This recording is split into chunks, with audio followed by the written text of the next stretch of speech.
હૃદયથી કહું છું, તમારા બાળકોનું ભાગ્ય તમારે ઉજળું જોવું હોય, તમારા બાળકોને મહાદેવની ભક્તિ આપો કે બેટા જીવનને તારે સરળ અને શ્રેષ્ઠ બનાવવું હોય, મહાદેવની ભક્તિ કર બેટા.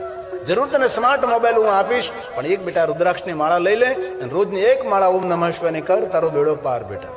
દુનિયામાં કોઈ તને રોકી ન શકે, કોઈ તારો વાળપણ વાંકો ન કરી શકે બેટા. એક માળા કર ઓમ નમઃ શિવાય.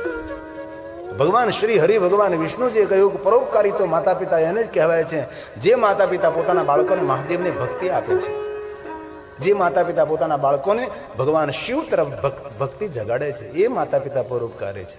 ધન સંપત્તિ વૈભવ છોડીને બેંક બેલેન્સ છોડીને જાય એ પરોપકારી માતા પિતા નથી. ધન સંપત્તિ વૈભવથી તેનો મંગલ નહીં થાય, તેનો મંગલ થશે ભગવાનની ભક્તિથી. તેથી ભગવાન મહાદેવની પૂજા થવાના લોકમાં થાય. ત્રિજગત શંભુના વ્યાપ્તમ સદેવ સુરમાનુષમ અનુગ્રહાય લોકાનાં લિંગ રૂપેણ સત લિંગ રૂપેણ સત. એક શિવલિંગની પૂજા કરો, વિશ્વના દરેક દેવી દેવતાઓની પૂજાનું ફળ પ્રાપ્ત થાય છે. એક શિવલિંગની પૂજા કઈ રીતે બ્રહ્મા સમજાવે છે, જેમ વૃક્ષના મૂળની અંદર જલ અર્પણ કરીએ, મૂળ વડે, થડ વડે, ડાળી વડે એક એક પર્ણને પાણી મળે છે. એવું કદી કર્યું આપણે કે કોઈ વૃક્ષને લીલું રાખવા માટે એક એક પાનને પાણી પાવા ગયા આપણે? નહીં. સીધી જ વાત છે ને, વૃક્ષના મૂળમાં તમે પાણી અર્પણ કરીએ એટલે મૂળ વડે જેટલા પર્ણ છે એટલા બધા જ પર્ણોને પાણી મળી જાય છે. એ જ રીતે ભગવાન શિવનું જે અર્ચન કરે છે તેનાથી દરેક દેવતાઓની પૂજા સંપન્ન બને છે. આ કોઈ કાલ્પનિક વાત નથી કહેતો, સિદ્ધાંત સાથે તમને કહેવાનો પ્રયાસ કરું છું. શાખા પુષ્યંતી, શાખાને પુલકિતને એકદમ લીલી હરીભરી રાખવી હોય તો એ વૃક્ષના મૂળમાં જલ અર્પણ કરવું પડે છે. આ સિદ્ધાંત પ્રકૃતિનો છે. શાખા પુષ્યંતિ વૃક્ષસ્ય વૃક્ષમૂલસ્ય સેચના. મૂળમાં જલનું સિંચન કરો તો વૃક્ષ હંમેશા લીલું છમ રહે. એ જ રીતે આપણા પરિવારને સુરક્ષિત અને સલામત અને ખુશખુશાલ રાખવો છે તો ભગવાન શિવનું અર્ચન કરો. તદવદસ્ય વપુર્વિશ્વં પુષ્યન્તે ચ શિવાર્ચના પુષ્યન્તે ચ શિવાર્ચના. એક શિવનું અર્ચન કરવાથી પંચાયત પૂજા. આપણે સનાતનના ભગવાન કેટલા? 5 ને. આમાં ઘણા ખબર ન હોય 5 કોણ કોણ. એક શંકર ભગવાન, એક પાર્વતી, ગણપતિ, એક ઘરના 3. ચૂંટણી થાય તો સરપંચ શિવ જ બને. એક ઘરના 3, બાકીના 2. ઘરનો કોઈ બીજી જગ્યાએ મતદાન કર્યા હોય તો વસ્તુ અલગ છે. ભગવાન વિષ્ણુજી, ભગવાન સૂર્યનારાયણ, આ 5 દેવતા આપણા સનાતનની પરંપરા. ભગવાન સ્વામિનારાયણ પર શિક્ષાપત્રીમાં કહ્યું કે મારી પૂજા કરો એ પહેલા 5 દેવતાઓની પૂજા કરવી. ભગવાન સ્વામિનારાયણે કહ્યું કે તમે મારી પૂજા કરો એ પહેલા પંચાયત પૂજનમ સર્વ કાર્ય સિદ્ધર્થે. તમારા બધા જ કાર્યો સિદ્ધ થશે જો તમે ભગવાન શંકર, મા પાર્વતી, ભગવાન ગણેશજી, વિષ્ણુ ભગવાન અને સૂર્યનારાયણની 5 દેવતાઓની પૂજા કરશો તો તમારા બધા જ કામો પૂરા થશે. આદિ જગતગુરુ શંકરાચાર્ય મહારાજે કહ્યું સનાતનની પરંપરામાં 5 દેવતા પ્રધાન રહે છે. પછી ભલે માતાજીના ઘણા બધા સ્વરૂપ હોય, ચામુંડા હોય, ખોડિયાર હોય, મેલડી હોય, વહાણવટી સિકોતર હોય, પછી અંબા હોય, અનેક જે તમને દેવીનું સ્વરૂપ લાગે તે શક્તિ પૂજા. વિષ્ણુને કોઈ પણ રૂપમાં, ભગવાન રામના રૂપમાં, કૃષ્ણના રૂપમાં, રામાપીરના રૂપમાં, કોઈ પણ પરંપરામાં તમે લઈ શકો છો. પણ શિવ મહાપુરાણમાં એમ કહ્યું કે જે વ્યક્તિ 5 દેવતાઓની પૂજા ન કરી શકે, એક શિવની પૂજા કરે તો પણ પંચાયત પૂજા પૂર્ણ થાય. એક શિવની પૂજા કરવાથી તો પણ 5 દેવતાઓની પૂજા ભગવાન શિવની પૂજાની અંદર સમાયેલી છે. એકસ્ય અર્ચના દેવ, એક શિવનું અર્ચન કરો તો પંચાયતન પૂજન, 5 દેવતાઓની પૂજા સંપૂર્ણ બને છે. બ્રહ્મા નારદને કહે છે, નારદ, વધારે કાંઈ ન થઈ શકે તો પ્રાતકાલે ભગવાન શિવને યાદ કરવા, વિશેષ પ્રકારે યાદ કરવા મહાદેવને પ્રાતકાલ. અને જે પ્રાતકાલ મહાદેવને યાદ નથી કરતો એ મનુષ્ય પ્રકૃતિનો ઋણી રહે છે. પ્રકૃતિ મતલબ ધરતી, વૃક્ષો, જલ, આકાશ, સૂર્યપ્રકાશ, જે પ્રકૃતિ થકી આપણું જીવન નિર્ભર રહેલું છે, એ પ્રકૃતિના ઋણમાંથી મુક્ત રહેવું હોય તેને પ્રાતકાલે ભગવાન મહાદેવને યાદ કરવા. મધ્યાહને કામિકમ, મધ્યાહને યાદ કરવાથી દરેક કામનાઓની પૂર્તિ થાય છે. અને સંધ્યા સમયે શિવને યાદ કરવાથી શાંતિની પ્રાપ્તિ થાય છે. ત્રિસમય ભગવાન શિવને યાદ કરવા. શિવ મહાપડ ગ્રંથની અંદર ભગવાન મહાદેવની વિધિ અલગ અલગ વિધિ વિધાન પ્રમાણે પૂજા અર્ચનની બહુ જ મહિમા ગાયો છે. તેથી પ્રાતકાલે ભગવાન શિવને યાદ કરવા, શિવનું પૂજન કરવું. મધ્યાહને ભગવાન મહાદેવને યાદ કરવા, મધ્યાહને ભગવાન શિવનું પૂજન કરવું. સંધ્યા સમયે ભૂલા વગર ભગવાન મહાદેવની પૂજા કરવી, ભગવાન શિવને યાદ કરવા, ભગવાન શિવનું સ્મરણ કરવું. આવું શિવ મહાપડ ગ્રંથમાં કહ્યું છે. પણ ભગવાન વ્યાસે ટકોર કરી છે કે સવારમાં ભગવાન શિવનું પૂજન કરો, મધ્યાહને શિવનું પૂજન કરો, સંધ્યા સમયે શિવનું પૂજન કરો, નિત્ય શિવનું પૂજન કરો, સોમવારે શિવની પૂજા કરો, ત્રયોદશીના દિવસે શિવની પૂજા કરો. આ માક્ષર માસની શિવરાત્રી 29 તારીખે આવે છે. અને આપણે કેટલા આમજાવાળા ભાગશાળી છે કે માક્ષર મહિનામાં ભગવાન મહાદેવની કથાનું શ્રવણ કરી રહ્યા છે. કારણ કે માક્ષર મહિનો શ્રાવણ મહિના સમાન મહિનો છે. પવિત્ર શ્રાવણ માસનો જે મહિમા છે એ જ મહિમા આ માક્ષર માસનો છે. અને મોટી મહાશિવરાત્રીનું જે પુણ્ય છે એ મહાશિવરાત્રીનું પુણ્ય આ માક્ષર માસની શિવરાત્રીનું પુણ્ય છે. 29 તારીખે શિવરાત્રી છે. આજે કેટલા 28 થી ને આજે 28 થી આજે કદાચ પ્રદોષ હોઈ શકે છે. આવતીકાલે 29 તારીખે શિવરાત્રી છે. જે દર મહિને શિવરાત્રી આવે છે તે કૃષ્ણ પક્ષની શિવરાત્રી. 29 તારીખને જે શિવરાત્રી છે 29 ડિસેમ્બર 2024 આવતીકાલે છે. આવતીકાલે જે શિવરાત્રી છે એ જે મોટી મહાશિવરાત્રી છે એના સમાન પુણ્ય આપનારી છે. થઈ શકે તો આવતીકાલે ઉપવાસ કરજો, અને ઉપવાસ થઈ શકે તો એક સમય ભોજન કરજો. એક સમય ભોજન કરે સંતોષ ને તો 2 સમય ભોજન કરજો. 2 સમય ભોજન કરે સંતોષ ને તો 3 સમય ભોજન કરજો. 3 સમય ભોજન કરે સંતોષ ને તો 4 સમય ભોજન કરજો. નિરંતર ખાજો, પણ શિવાલયે જાજો, શિવાલયે પહોંચજો. આટલું સુંદર આપણા ગામનું સુંદર શિવાલય નીલકંઠ મહાદેવનો જીર્ણોદ્ધાર થવાનો છે. શિવાલય આપણું મંગલ કરે, શિવાલય આપણું કલ્યાણ કરે છે, આપણી પ્રજાનું સુખ કરે છે, એ શિવાલય છે.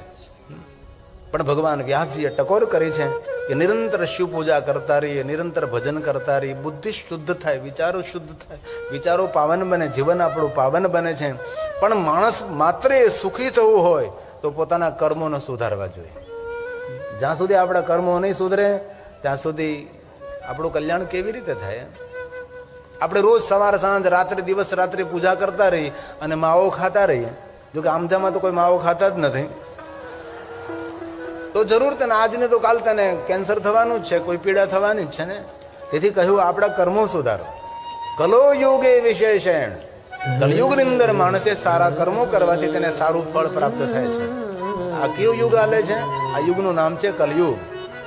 તો જ્યાં સુધી આપણું જીવન આપણે પરિવર્તન ન કરીએ, જ્યાં સુધી આપણી વાણી નહીં બદલીએ, વિચારો નહીં બદલીએ, વ્યવહાર નહીં બદલીએ, ખાણીપીણી નહીં બદલીએ, ત્યાં સુધી કઈ રીતે સુખી થઈએ?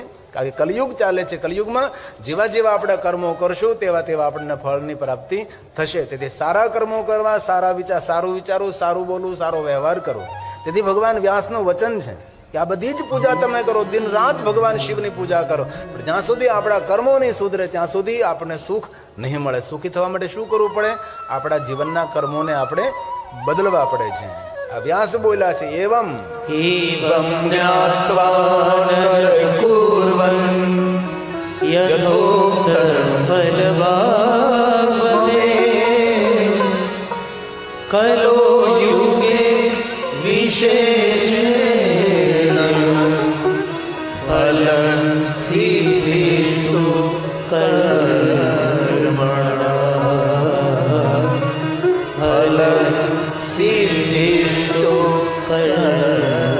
જેવા કર્મો કરીએ છીએ એવું ફલની પ્રાપ્તિ થશે. તેથી કોઈનું સારું ન કરી શકીએ પણ કોઈનું ખરાબ કરવું નહીં. ભલે કોઈના માટે સારું ન વિચારી શકે, પણ કોઈનું નબળું વિચારવું નહીં. હંમેશા વિચારોથી, આપણા વ્યવહારથી આપણે થોડું જીવનને બદલીએ, થોડું પરિવર્તન કરીએ આપણે. બાકી જેવા કર્મો કરીએ એવા ફળ પ્રાપ્ત થશે. રામચરિતમાનસ તુલસી કર્મ પ્રધાન ઈશ્વર અચિરાત. ભગવાન શંકરજી બ્રહ્માને કહ્યું, બ્રહ્મા સાંભળો, તમે સુંદર સૃષ્ટિની રચના કરી છે, પણ કોઈને તમે સુખ નહીં આપી શકો, તમે કોઈને દુઃખ પણ નહીં આપી શકો. સુખ અને દુઃખ એના કર્મો આધારિત રહેશે. સ્વયં શંકર ભગવાને બ્રહ્માજીને કહી દીધું કે બ્રહ્મા કોઈને સુખ નહીં આપી શકો, તમે કોઈને દુઃખ પણ નહીં આપી શકો. સુખ અને દુઃખ એ પોતાના પોતપોતાના કર્મો રહેશે. પેલું જૂનું દ્રષ્ટાંત મેં ઘણી વાર કથામાં કહ્યું છે, પણ ન સાંભળ્યું તેને સાંભળવા મળે. એકાદશીનો દિવસ હતો. આગલા દિવસે ભગવાન કૃષ્ણજીએ 5 પાંડવોને કહ્યું કે પાંડવો, કાલ મારી પાસે આવજો, મારા પ્રશ્નનો જે જવાબ આપે એને મારે વરદાન આપવું છે, કોઈ મારે વચન આપવું છે. 5 ભાઈઓએ નક્કી કર્યું કોણ જશે. ભગવાન તો શું પૂછે, જવાબ આપી શકીએ ન આપી શકીએ શું ખબર. એકાદશી આવતીકાલે છે, કોણ જશે. નિર્ણય લેવામાં આવ્યો કે ત્રિકાળ જ્ઞાની આ સહદેવ જશે, અને એને કાંઈ પણ પૂછવામાં આવે એ જવાબ આપી શકે છે. એટલે 5 ભાઈઓમાં નક્કી થયું. સહદેવજી સવારમાં પહોંચી ગયા. ભગવાન કૃષ્ણજી બિરાજમાન હતા. ભગવાને પૂછ્યું કે આવી ગયો? હા, તમે કહ્યું હતું ને કે પ્રશ્ન પૂછવાનો, જવાબ આપવાનો, તો પૂછો મને પ્રશ્ન. કારણ કે ત્રિકાળ જ્ઞાની છે, બધા જવાબો આપી શકે છે, કોઈને પણ નિરુત્તર કરી શકે છે. તો ભગવાન દ્વારકાધીશે પૂછ્યું કે જરા જો આકાશમાં શું દેખાય? તો કે કાળા વાદળા છે. તો કહે મને એ વાદળા કોરા છે કે ભીના છે? હવે સહદેવે આંખો બંધ કરીને જોયું તો માયાવી વાદળાઓ હતા. જો કોરા કહે તો ભીના થઈ જાય, ભીના કહે તો કોરા થઈ જાય. જવાબ ના આપી શકે. સહદેવ મૂંઝાણા, હવે શું કરું, આ જવાબ તો નહીં આપી શકું, કોઈ પણ જવાબ આપું ખોટો જ પડવાનો છે. સહદેવજી ભગવાનને પગે લાગી અને જતા રહ્યા. ભાઈ ભીમનું ધ્યાન પડ્યું કે શું થયું ભાઈ, જવાબ ના આપી શક્યો. ભગવાને આવો મને પ્રશ્ન કર્યો, આકાશમાં શું દેખાય? તો કે વાદળા. એ વાદળા કોરા છે કે ભીના છે? તો માયાવી વાદળા હતા. કોરા કહો તો ભીના થઈ જાય, ને ભીના કહો તો કોરા થઈ જાય. તેથી હું જવાબ ના આપી શક્યો, હું પાછો આવ્યો છું. ભીમ કે એમ ભગવાન આવો પ્રશ્ન કર્યો? તો ચાલ મારી સાથે, હું તારી સાથે આવું. કારણ કે ભીમ ભલે ભીમ પણ દરેક પ્રશ્નોનું નિવારણ કરી શકે છે. ભીમ કે ચાલ ભાઈ તું મૂંઝામાં, આપણે ભગવાનની પાસે જઈએ. આપણે હવે ભીમ તો ભીમ એટલો મોટો કોટ પહેરી લીધો ઠંડીનો, જે કેનેડામાં પહેરે, મોટા મોટા ખીચાવાળો, છોકરો અંદર હમાઈ જાય. એવડો મોટો ડગલો ગોઠણ નીચેનો, જે ઠંડા દેશોની અંદર પહેરતા હોય, એવડો મોટો કોલર. ને આ યુકેની અંદર, યુરોપની અંદર, કેનેડાની અંદર અત્યારે હામો કોણ મળે ને તો ઓળખાય જ નહીં. બોલો એવા બધા પહેરી કેટલી ઠંડી પડે, માઇનસ. આવો મોટો ડગલો પહેરી લીધો, મોટા મોટા ખીચાવાળો, મોટા કોલરવાળો. બંને ભાઈઓ રસ્તામાં જતા હતા. એક વૃક્ષ ઉપર ઘણી બધી ચકલીઓ હતી. ભીમે હાથ ફેલાવ્યો, 2 ચકલીને પકડી લીધી. ચકલીને પકડીને કોટના ખીચામાં નાખી દીધા હાથ. ભગવાન પાસે જેને ઉભો રહ્યો છે. ભગવાન કે ભીમ તું? તો કે હા, પૂછો પ્રશ્ન. ભગવાને પ્રશ્ન કર્યો કે આકાશમાં શું દેખાય? તો કે કાળા વાદળ. મને ખબર છે. કોરા છે કે ભીના? ભીમ એ પણ જાણતો હતો કે માયાવી વાદળ છે, કોરા કહીશ તો ભીના થશે, ને ભીના કહીશ તો કોરા થશે. શું કરું હું? ભીમ કહે છે ભગવાન, હું તમારા પ્રશ્નનો જવાબ આપું એ પહેલા તમે મારા પ્રશ્નનો જવાબ આપો. પૂછો ભીમ. ભીમે કહ્યું કે મારા હાથ ક્યાં છે? ભગવાન કૃષ્ણજી કહે છે તારા હાથ તો બંને તારા ખીચામાં છે, ખીચાની અંદર છે. કઈ રીતે મારા હાથ છે? તો કે બંને હાથની મુઠ્ઠીઓ વાળેલી છે. મારી મુઠ્ઠીમાં શું છે? તો કે બંને હાથમાં એક ચકલી છે. ભીમ કહે તો પછી કહો, એ ચકલી જીવતી છે કે મરેલી છે? આ બુદ્ધિશાળી શ્રોતાઓ કહેવાય, આ બુદ્ધિજીવી શ્રોતાઓ કહેવાય છે. ભગવાને વિચાર કર્યો કે જો એમ કહીશ કે જીવતી છે તો દબાવીને મારી નાખશે, અને જો મરેલી છે એમ કહીશ તો જીવતી બહાર ઉડાડશે. ભગવાન મૌન છે. ભીમ રાજી થાય છે કે જો ભગવાનને પણ ભગવાન તો ભગવાન છે, તેની બુદ્ધિક શક્તિની સાથે કોણ આવી શકે? ભગવાને બહુ સુંદર જવાબ આપ્યો. ભીમ સાંભળ, તારા પ્રશ્નનો જવાબ તારા હાથમાં છે. તારે સુખી થવું કે દુઃખી થવું એ તારા હાથની વાત છે. આનંદ લાભ હરતે પર પૂજ્ય. ભગવાન મહાદેવની વિશેષ પ્રકારે પૂજા કરવી, તેનું સ્મરણ કરવું. ભગવાન શિવનું પૂજન અર્ચન શિવલિંગ પર પૂજ્યતે, વિશેષ પ્રકારે પૂજા કરવી. આનંદ નહીં, પરમાનંદ જેને મેળવવો હોય તેના માટેની વાત છે. જે ભગવાન મહાદેવનું પૂજન રચન, ભગવાન શિવનું ભજન કરે છે, જન્મ મૃત્યુ જરા, જરા જરા એટલે વૃદ્ધાવસ્થા, બુઢાપો, તેના જીવનમાં વૃદ્ધાવસ્થા ના આવે જે મહાદેવની ભક્તિ કરે. જન્મ મૃત્યુ જરા, જરાનો અર્થ થાય વૃદ્ધાવસ્થા, જર્જરિત શરીર થવું. આજે 35-40 વર્ષનો માણસ ગરડા જેવો દેખાય છે, 50 વર્ષનો ગરડો દેખાય છે. લાંબા સમય સુધી તમારે યુવાન રહેવું હોય, નિરંતર જો યુવાનીને માણવી હોય તો ભગવાન મહાદેવનું ભજન કરો. જન્મ મૃત્યુ જરા વ્યાધિ પીડિતમ કર્મ બંધને, કર્મના બંધનોમાંથી કોઈ મુક્ત ન કરી શકે. મારા મહાદેવનું ભજન કરો, કર્મના બંધનો પણ ભગવાન શંકર તમને છોડાવી દે છે. એ શિવ, એ મહાદેવ છે. इसलिए कहा पूजिताभ्याम, પૂજિતાભ્યામ પિતૃભ્યામ. પોતાના માતા પિતા સમજીને ભગવાન શિવનું પૂજન કરે છે. પિતૃભ્યામ, આપણા પિતા છે તો આનંદ નહીં તો પરમાનંદમ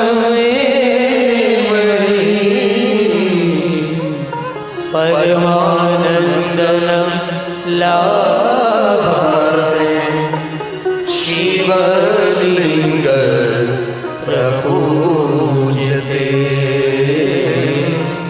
શિવલિંગ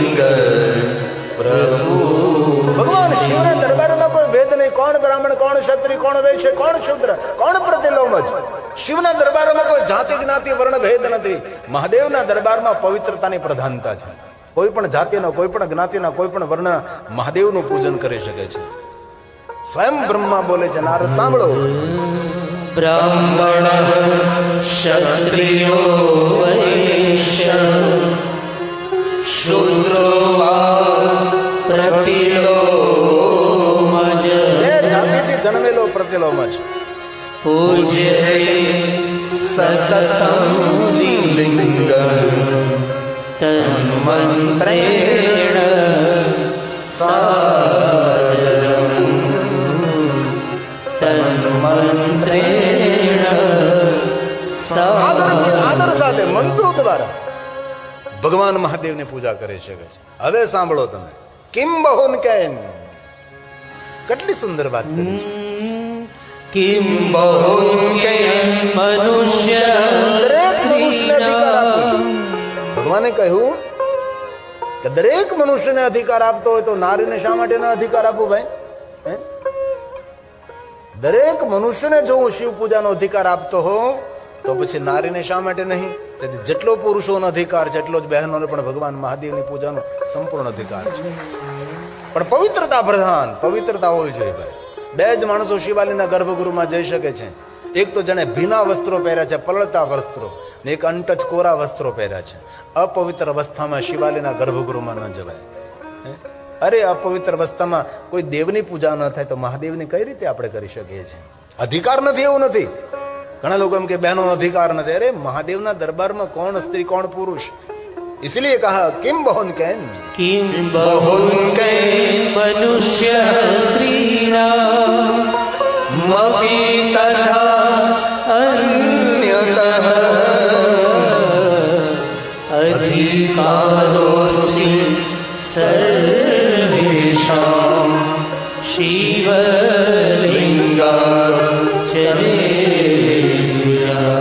हे ब्राह्मणो,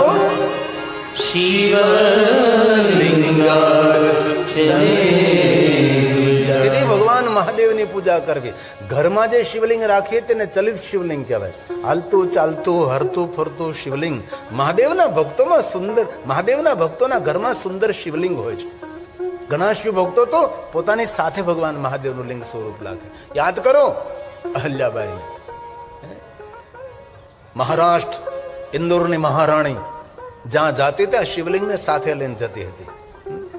પોતાની સાથે ભગવાન મહાદેવનું શિવલિંગ રાખતી હતી.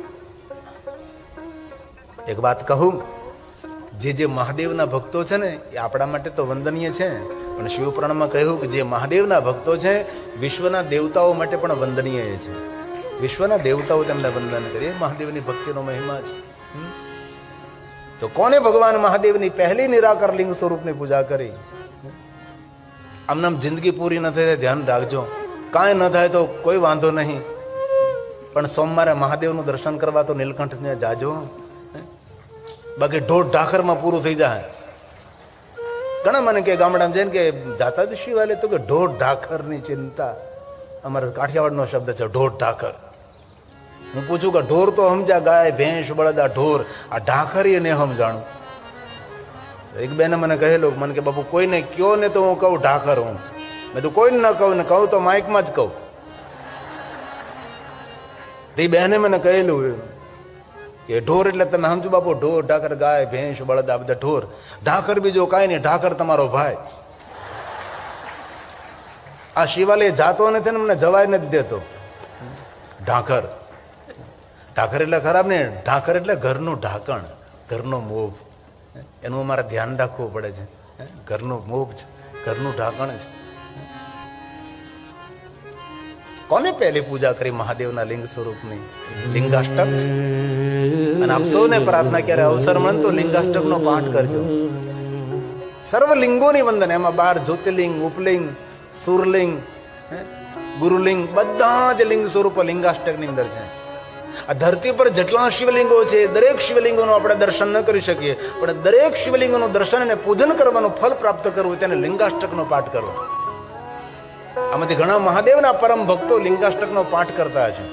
ભલે કંઠસ્થ હોય કે ન હોય, પણ જીવનમાં કેટલા લોકોએ લિંગાષ્ટકનો પાઠ કર્યો છે? તમે તો બ્રાહ્મણ છો, તમે તો ભગવાન મહાદેવના અંશ કહેવાઓ, તપોધન શૈલેષભાઈ, હિતેન્દ્રભાઈ. તો તમે ખરેખર શિવ અંશ કહેવાઓ. તપોધન બ્રાહ્મણ એટલે મહાદેવના પરમ ભક્ત, મહાદેવના પૂજારી, શિવના દરબારમાં જેમનો સંપૂર્ણ અધિકાર છે. અને મને ગૌરવ છું કે આ વર્ષે મેં તપોધનોની સામે ભગવાન મહાદેવની કથાનું ગાયન કર્યું. મારા માટે ગૌરવની વાત હતી.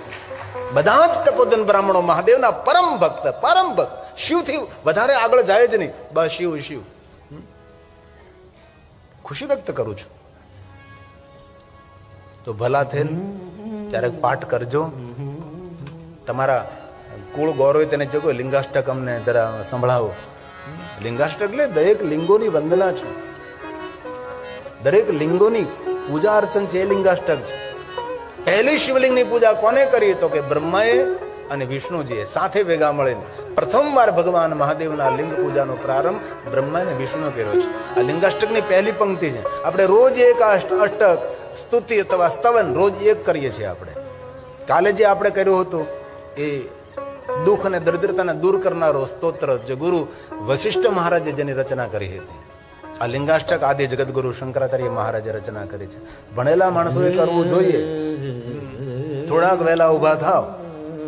તમારા માટે તમે નહીં કરો તો કાલ સવારે ઢળીન મરડી ઠળીન, હાડ જલે જેમ લાકડા, બાલ જલે જેમ ઘાસજી, કંચન વર્ણી કાયા જલશે, કોઈ નહીં આવે પાસ. 12 દિવસ મોકાણ રાખશે, પછી દુનિયા મિષ્ટાન ખાવાની. સ્વાર્થની સગી દુનિયા, તું ગયા પછી ગમે એટલે જમીન જાગીર મૂકીને જાય, આ દુનિયા તને ભૂલી જવાની છે. ક્યારે અવસર મળે તો મહાદેવના સન્મુખ બેસી આ લિંગાષ્ટકનો પાઠ કરજો. જીવનના હજારો ને કરોડો કામ છોડીને, કરોડો નહીં, કરોડો કરોડો કામ છોડીને, પણ ક્યારેક અવસર મેળવી લેજો, મહાદેવના સામે બેસી લિંગાષ્ટકનો પાઠ કરજો. ધરતી પર જેટલા શિવલિંગો છે, દરેક શિવલિંગોની પૂજા અર્ચનનો ફલ લિંગાષ્ટકનો પાઠ જે કરે છે એ મહાદેવના સાનિધ્યમાં રહે છે. સર્વ રીતે તેનું મંગલ ને કલ્યાણ થાય એ લિંગાષ્ટક છે. મહાદેવના ભક્તોએ તો લિંગાષ્ટકનો પાઠ કરવો જ જોઈએ. રોજ એક સ્તોત્ર આપણે લઈએ, રોજ એક સ્તોત્રનો પાઠ કરવા માટે પ્રેરિત કરું છું. કથા સાંભળતા કંઈક તો નિર્ણય લઈએ આપણે. લિંગોત્પત્તિ શ્રુતા શુભા શ્રુત્વા યસ્યા પ્રભાવેને દુઃખ નાશો ભવે દે. ભગવાન મહાદેવની કથા શું આપે તો શ્રુત્વા યસ્યા પ્રભાવેને, કથાના પ્રભાવ માત્રથી મનુષ્ય પોતાના દુઃખમાંથી મુક્ત થાય છે. શિવાલય 2 માણસો જાય છે. એક તો કાં દુઃખી હોય એ જાય છે, અને કાં લાલચુ હોય એ જાય છે. ભગવાન પાસે માગવા ભિખારી બનીને જાય છે આપણે. કારણ કે દુઃખી હોય ભગવાન દુઃખમાંથી મુક્ત કરે. ભાગ્યે જ કોઈ એવો હોય કે બિન શરતી ભગવાન મહાદેવને પ્રેમ કરતો અને શિવાલય પહોંચી જાય. કાંઈ માગવું નથી ને કાંઈ દુઃખ પણ નથી. મહાદેવ બિન શરતી શરણાગતિ, એવો તો ભાગ્યે કોઈ કોઈ હોય છે. બાકી તો ચારે તરફ ઊંધું વળતો હોય ત્યારે મંદિરે દોડતો દોડતો જાય. દુઃખ પડે ત્યારે જાય, કાંઈ લાલચા કાંઈ જાગી હોય ત્યારે ભગવાન પાસે નહીં. આપણું કર્તવ્ય છે. ભગવાન મહાદેવના શિવાલય જવું જોઈએ આપણે. તેથી શિવપુરાણમાં કહ્યું દુઃખ નાશો સૂત સૂત મહાભાગ મહાભાગ્યવાન છે જે મહાદેવના ભક્તો છે, મહાભાગ્યવાન છે મહાદેવના નિરાકાર લિંગ સ્વરૂપનું પૂજન અર્ચન દર્શન કરે છે. લિંગોત્પત્તિ શ્રુતા જે ભગવાન મહાદેવના નિરાકાર લિંગ સ્વરૂપની કથાનું શ્રવણ કરે છે, કથા શ્રવણ કરવા માત્રથી વરદાન મળ્યું છે, વચન આપ્યું છે. શ્રુત્વાસ્ય પ્રભાવેણ દુઃખનાશો ભવેરિહ દુઃખનાશો ભવેરિહ. શિવપુરાણ ગ્રંથમાં રાજોપચાર પૂજાનો મહિમા ગયો છે. રાજાશાહી ઠાઠમેઠ, સોના ચાંદી હીરા મોતી જવેરિયાત શ્વેતાંબર પિતાંબર લીલાંબર આ બધું જ ભગવાનને અર્પણ કરવું. પણ કોણ છે ત્યારે? પહેલા રાજા મહારાજાઓ ભગવાન શિવની પૂજા રાજોપચાર કરતા હતા. સોના ચાંદી હીરા મોતી ભગવાન શંકરને ખૂબ અર્પણ કરતા હતા. અને આપણે જો સોના ચાંદી હીરા મોતી નીલકંઠ મહાદેવને અર્પણ કરતા હોત ને તો આજે શિવાલય બનાવવા માટે આ બધું ભેગું ન કરવું પડે, ફાળા ન કરવા પડે. હે કારણ કે આપણે કંઈ અર્પણ કરતા જ નથી. અને લોકોએ પ્રચાર પણ એવો કર્યો છે, એક બિલ્વપત્ર એક પુષ્પ એક લોટા જલ કી ધાર, એનાથી આગળ વધ્યા જ નહીં લોકો. બસ એક બિલ્વપત્ર ચડાવતા રહ્યા, એક પુષ્પ ચડાવતા રહ્યા, એક લોટાના જલની ધાર કરાતા રહ્યા. રાજોપચાર પૂજા, રાજાશાહી ઠાઠમાઠથી મહાદેવની પૂજા. તેથી આપણા શિવાલયો સુવર્ણના શિવાલયો હતા. હજી પણ દક્ષિણ ભારતમાં આવા સુવર્ણના શિવાલયો છે. એ તો આપણે લોકો સંગઠિત નહીં હતા એટલે તૂટ્યાને માર ખાધો, ગુજરાતથી લઈને ઉત્તર ભારત સુધી. બાકી દક્ષિણ ભારતમાં હજી પણ શિવ પરંપરા અખંડિત પરંપરા છે, ખંડિત નથી. તો રાજોપચાર ન કરી શકો તો સોળોપચાર પૂજા કરો, સોળોપચાર ન કરી શકો તો પંચોપચાર પૂજા કરો, પંચોપચાર ન કરી શકો એકોપચાર, બસ જલ ચડાવી દો. તમારી પાસે કાંઈ નથી એટલે જલ ચડાવી દો. એ પણ ન થઈ શકે તો વૈરાગ્ય ઉપચાર, ભસ્મનો ત્રિપુંડ કરી દો. એ પણ ન થઈ શકે તો મનથી પૂજા કરો ભગવાનની. માનસી પૂજા આદિ જગતગુરુ શંકરાચાર્ય મહારાજ મનથી મહાદેવની પૂજા કરી છે. આદિ જગતગુરુ શંકરાચાર્ય મહારાજે જીવન 8 વર્ષની ઉંમરથી પ્રારંભ કરેલો શિવ ધર્મનો પ્રચાર કરવા માટે. આજે જે આપણે શિવ શિવ કરીએ છીએ ને એ યશ અને કીર્તિ આદિ જગતગુરુ શંકરાચાર્યને જાય છે. બૌદ્ધ ધર્મનો એટલો બધો પ્રભાવ હતો. બૌદ્ધ ધર્મ પૂરું ભારત બૌદ્ધ ધર્મથી પ્રભાવિત થઈ ગયું હતું. બુદ્ધમ શરણમ ગચ્છામી, મોટા મોટા રાજાઓ, કારણ કે બુદ્ધ ભગવાન 10,000 શિષ્યો સાથે નીકળતા હતા. જ્યાં ડેરો નાખે આજુબાજુનું વાતાવરણ બદલી દે, માણસોના મગજ બદલી નાખે. અને સૌ બુદ્ધમ શરણમ ગચ્છામી, બુદ્ધમ શરણમ ગચ્છામી, પૂરું ભારત. અને 8 વર્ષની ઉંમરમાં આદિ જગતગુરુ શંકરાચાર્ય મહારાજ દક્ષિણમાંથી નીકળે છે. પડકાર કર્યો, બુદ્ધમ શરણમ ગચ્છામી નહીં, શિવમ શરણમ ગચ્છામી, શિવમ શરણમ ગચ્છામી. એ આદિગુરુ જગતગુરુ શંકરાચાર્ય મહારાજની રચના છે. માનસ પૂજા, મનથી કરેલી ભગવાન શિવની પૂજા કેટલી સરળ છે. આમ અનેક શિવ ભક્તોને માનસ પૂજા કંઠસ્થ હોય. મનથી કરેલી મહાદેવની પૂજા, મન પરમાત્માને અર્પણ કરવાનું છે. હું તમને કહું છું પણ થોડું થોડું કરજો તમે.